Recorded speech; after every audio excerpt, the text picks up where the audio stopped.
Mr. Schultz in mind, we can go back to think about how do we transmit some of those attributes and benefits. The best way to do it is typically through stories. And although communications is the subject of the next week course, let me tell you very briefly about why is it important to transmit stories about our brand. Here's an example. Take a couple of minutes to read about this.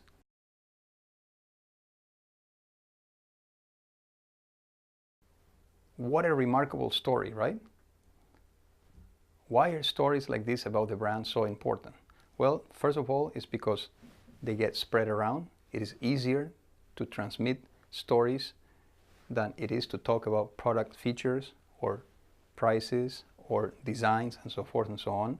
People are much better at remembering and transmitting stories.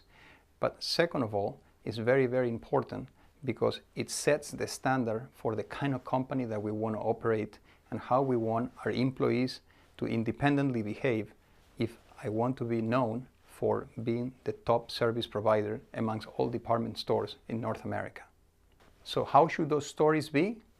There is a couple of characteristics. First of all, they need to be intriguing, right? So they need to grab the attention. But also they need to be authentic. The audience should not perceive them as fake.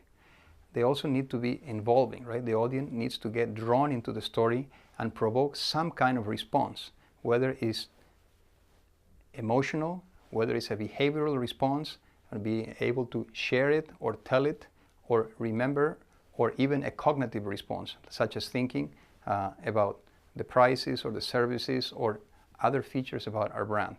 And finally, to be effective, the story and the message need to be strategic. They need to enhance the brand visibility or its image or its relevance, or alternatively contribute to the organization's missions, values, or stressing particular aspects of our culture. Finally, once I have set a branding communication strategy, the last piece is to be able to see what is the impact on the image. So what I want to know is what is the market perception of all these efforts that we have been investing on, and what are the specific brand associations.